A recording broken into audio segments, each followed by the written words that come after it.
Paano manalangin kapag nagising ka ng 3 a.m.?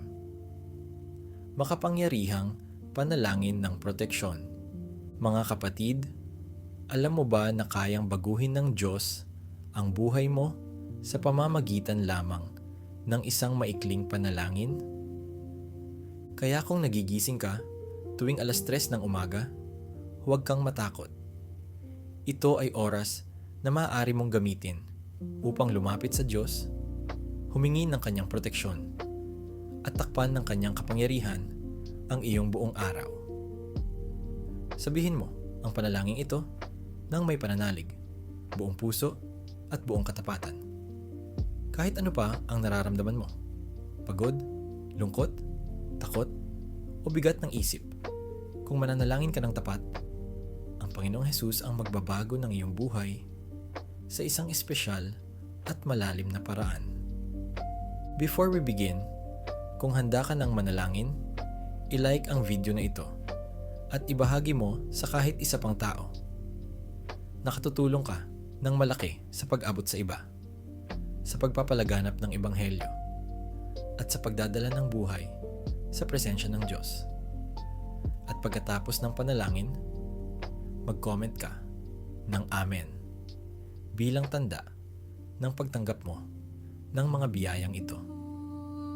Ang 3:00 ng umaga na panahon ng panalangin. Kapag nagising ka ng 3:00 ng madaling araw, huwag mo itong sayangin. Ito ay isang oras ng katahimikan, isang banal na sandali kung saan mas malinaw nating naririnig ang Diyos at mas aktibo ang espiritual na mundo. Ito ang oras para hilingin ang proteksyon ng Diyos, takpan ang iyong tahanan, ipanalangin ang iyong pamilya, ingatan ang iyong kalusugan, protektahan ang iyong pangarap, hanap buhay, at kinabukasan. Sabi ng Biblia, hindi tayo nakikipaglaban laban sa laman at dugo, kundi laban sa mga pamunuan, kapangyarihan, at espiritu ng kasamaan sa kalangitan. Kaya ang panalangin ito ay iyong kalasag, iyong muog, iyong protection laban sa mga gawa ng kaaway. Mga kapatid, kung handa na kayo, tayo'y manalangin. Panalangin 3:00 ng umaga ng makapangyarihang proteksyon. Makapangyarihan at walang hanggang Diyos, lumalapit ako sa iyong presensya ng may mapagpakumbabang puso. Hinahanap ko ang iyong banal na proteksyon at pagliligtas. Inaamin ko ang iyong kapangyarihan, kabutihan, at kadakilaan. Ikaw ang aking kanlungan, ang aking matatag na muog sa panahon ng kagipitan. Panginoon, idinedeklara ko na ikaw ang may kapangyarihan sa lahat ng nilikha. Ikaw lamang ang makapaghihiwalay sa akin sa kadiliman. Ikaw ang nagwawasak ng bawat gapos. Ikaw ang nagbibigay ng tagumpay. Ako'y nakatayo sa tagumpay na ibinigay ni Jesus sa krus. At ngayon, Ama, itinataas ko ang aking tinig. Humihingi ako ng iyong banal na panghimasok sa bawat bahagi ng aking buhay. Pagbasag sa mga tanikala. Sa makapangyarihang pangalan ni Jesus, inuutusan ko ang bawat puwersa ng kadiliman, bawat sumpa, bawat mahika, at bawat espiritual na kapangyarihang sumisira sa aking buhay. Mabuwag, maputol, at mawalan ng kapangyarihan. Tinatakwil ko ang bawat lahing sumpang ipinasa mula sa aking angkan. Idinedeklara ko na ang dugo ni Jesus ang nagpalaya sa akin mula sa lahat ng gapos ng nakaraan. Pagpapalaya at kapatawaran. Binabasag ko ang bawat negatibong pattern. Ang cycle ng kahirapan, pagkakasakit, pagkabalisa, o masamang ugali na paulit-ulit sa aking buhay. Ako ay bagong nilalang kay Kristo. May kapangyarihan akong lumakad sa kalayaan at tagumpay. Panginoon, mula sa kaibuturan ng aking puso, pinapalaya ko ang kapatawaran para sa sino mang nakasakit sa akin. Inaamin kong ang kapaitan at hindi pagpapatawad ay wala ng kapangyarihan sa akin. Proteksyon sa isipan at damdamin. Amang makapangyarihan, hinihingi ko ang iyong bantay sa aking isipan, emosyon, at kalooban. Tinatakwil ko ang espiritu ng takot, pagkabalisa, at depresyon. Idinedeklara ko na nasa akin ang isipan ni Kristo at ako ay puno ng kapayapaang hindi maipaliwanag. Tinatanggal ko ang bawat kaisipang hindi mula sa iyo at pinapalitan ko ito ng pananampalataya, pag-asa, pag-ibig, kapayapaan, proteksyon sa katawan. Panginoon, idinedeklara ko na ang aking katawan ay templo ng Espiritu Santo.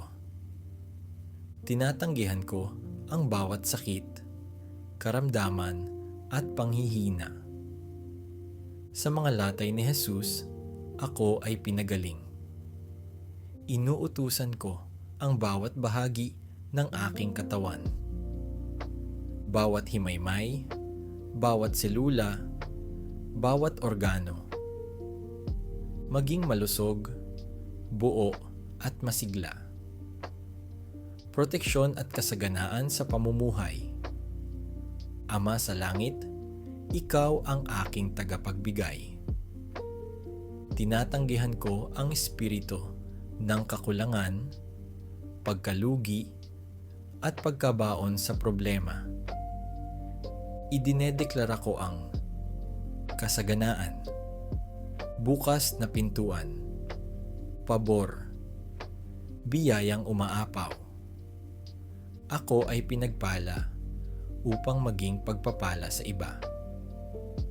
Karunungan at gabay. Panginoon, bigyan mo ako ng karunungan sa bawat desisyong gagawin ko. Ilayo mo ako sa panlilinlang. Buksan mo ang aking espiritual na mata upang makita ang mga patibong ng kaaway. Ilakad mo ako sa katuwiran. Ituwid mo ang aking landas. At tulungan mo akong marinig ang iyong tinig ng malinaw. Proteksyon sa mga relasyon. Panginoon, bantayan mo ang mga taong ipinapasok sa aking buhay. Ilayo mo ako sa toxic na relasyon, manipulasyon, masasamang impluwensya. Surround me with godly friends and mentors na magpapalakas ng aking pananampalataya. Punuin mo ang aking puso ng pag-ibig, grasya, at pagpapatawad. Proteksyon sa aking tawag at kapalaran. Panginoon, ikaw ang may hawak ng aking kinabukasan. Idinedeklara ko na ang aking mga pangarap, layunin, at destiny ay nasa iyong mga kamay.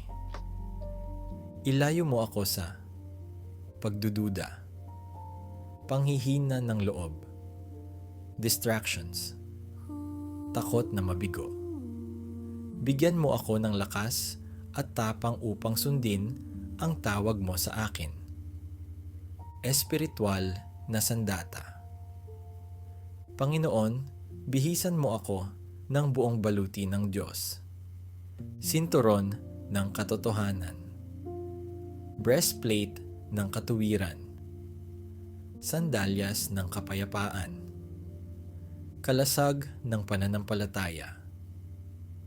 Helmet ng kaligtasan. Espada ng Espiritu na siya mong salita. Naway manindigan ako laban sa anumang atake ng kaaway. Proteksyon sa aking salita at gawa. Panginoon, bantayan mo ang aking dila. Huwag mo hayaang lumabas ang paninirang puri, tsismis, masasakit na salita. Naway ang mga salita ko ay maging pagpapalakas, liwanag, pag-asa, kagalingan. Tulungan mo akong lumakad sa integridad at kabanalan. Proteksyon sa paglalakbay. Panginoon, bantayan mo ako sa bawat pag-alis at pag-uwi. Ilayo mo ako sa aksidente, masasamang pangyayari, panganib na hindi ko nakikita. Gabayan mo ako saan man ako naroroon. Proteksyon sa pamilya. Panginoon, itinataas ko ang aking pamilya sa iyo. Protektahan mo sila sa bawat aspeto ng kanilang buhay. Ilayo mo sila sa kapahamakan, karamdaman, at masamang impluensya. Naway ang kapayapaan mo ang pumuno sa aming tahanan. Pangwakas na pagtatalaga. Makapangyarihang Diyos, isinusuko ko ang lahat sa iyo. Ikaw ang aking tagapagtanggol, ikaw ang aking sandigan. Idinedeklara ko na walang sandatang ginawa laban sa akin ang magtatagumpay. Sa makapangyarihang pangalan ni Jesus, ako ay pinagpala, protektado at pinalaya. Amen. Para sa nakikinig ngayon, gusto kong i-comment mo ngayon ang salitang Amen bilang pagtanggap sa panalangin ito. Idinedeklara ko na ang lahat ng biyayang binanggit dito ay dumadaloy na sa iyong buhay ngayon. Pakinggan o dasalin mo ito sa loob ng 7 araw at panoorin mo kung paano kikilos ang Diyos sa iyong buhay. Bakit 7? Dahil ang numerong 7 ay numero ng kabanalan, kaganapan, pagiging ganap ng Diyos. At kapag nagdasal ka sa oras na ito, 3:00 ng umaga, ng 7 araw, asahan ang ekstraordinaryo at makapangyarihang pagbabago. Ibahagi mo rin ang panalangin ito sa iyong pamilya at kaibigan. Malay mo, ikaw ang maging instrumento para mailigtas at mabigyan sila ng proteksyon ngayong panahon na ito.